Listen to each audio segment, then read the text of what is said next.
आपकी पल्स मृत्यु के अपने जोखिम की भविष्यवाणी कैसे कर सकता है? कई तरीके डॉक्टरों ने हृदय रोग के लिए आपकी भेद्यता की भविष्यवाणी की है। उनमें से कोलेस्ट्रॉल का स्तर, रक्तचाप, रक्त शर्करा का स्तर और वजन। अब एक नया अध्ययन सूची में एक और उपाय जोड़ता है, आपकी पल्स दर। नॉर्वे के शोधकर्ताओं ने लगभग 30,000 पुरुषों और महिलाओं के आंकड़ों का विश्लेषण किया और पाया कि जिनके हृदय की हृदय दर में समय के साथ वृद्धि हुई, उन्हें हृदय रोग से मर जाने की संभावना अधिक थी। प्रतिभागियों को स्वस्थ दिल की स्थिति की कोई इतिहास नहीं था और उनके आराम दिल की दर 1984-86 में 2 बार और 1995-97 में 2 बार मापा गया। जिन लोगों के आराम पल्स दूसरे माप में 85 मिनट की तुलना में प्रति मिनट 85 बीट्स प्रति मिनट से कम हो गए थे।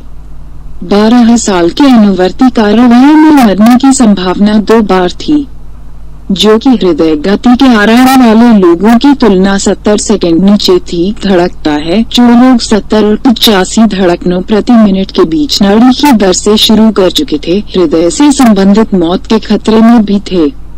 अगर उनके हृदय की दर दूसरे पढ़ने के दौरान प्रति मिनट 85 बीट से अधिक हो जाती है, तो उन लोगों की तुलना में दिल की बीमारी से मरने का 80% अधिक जोखिम होता था।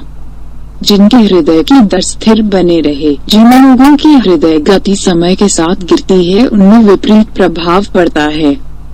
जिनके आराम की हृदय गति 70 सेकंड 85 धड़कनों में प्रति मिनट शुरू होती है और दूसरी रीडिंग पर 70 सेकंड कम बीटों पर गिर जाती है, हृदय रोग से मरने की संभावना 40% कम होती है, जो अपनी नाड़ी दर बनाए रखता है। कई कारक आपके आराम दिल की दर में जाते हैं, जिसमें आपका वजन, रक्तचाप, आप जो दवाएं लेते हैं और आप कितना व्यायाम करते हैं, चाहे आप खड़े हो या झूठ बोल रहे हो। जब आप अपना पठान लेते हैं, तब भी पल्स को प्रभावित कर सकते हैं, इसीलिए आपका दिल थोड़ी देर दौड़ सकता है जब आप पहली बार सुबह उठते हैं। विशेषज्ञों का कहना है कि स्वस्थ वयस्कों में पल्स दर 60 सेकंड से 20 प्रति मिनट हो सकती है।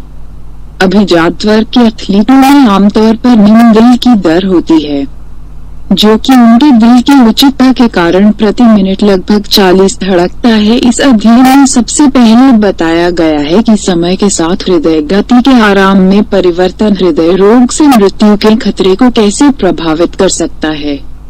चूँकि आराम करने वाली पल्स अपेक्षाकृत आसान नहीं है, लेखकों का कहना है कि यह उन लोगों की पहचान करने का एक अच्छा तरीका हो सकता है जो हृदय की समस्याओं का अधिक से अधिक जोखिम हो सकते हैं, और आहार में सुधार करके और व्यायाम बढ़ाने से उनकी रीडिंग को कम करने में मदद कर सकते हैं। अपने आराम की हृदय गति को मापने के लिए जब आप बिस्तर से बाहर निकलने से पहले सुबह उठते हैं, तो अपनी कलाई या गर्दन पर अपनी नाड़ी खोजें। अपने पल्स की खोज के बाद अपने सूचकांक और मध्यम उंगलियों का उपयोग करके 1 मिनट के भीतर कितने बीट होते हैं, इसे आसान बनाने के लिए 10 सेकंड में धड़कन की संख्या की गणना करें और 6 से गुणा करें।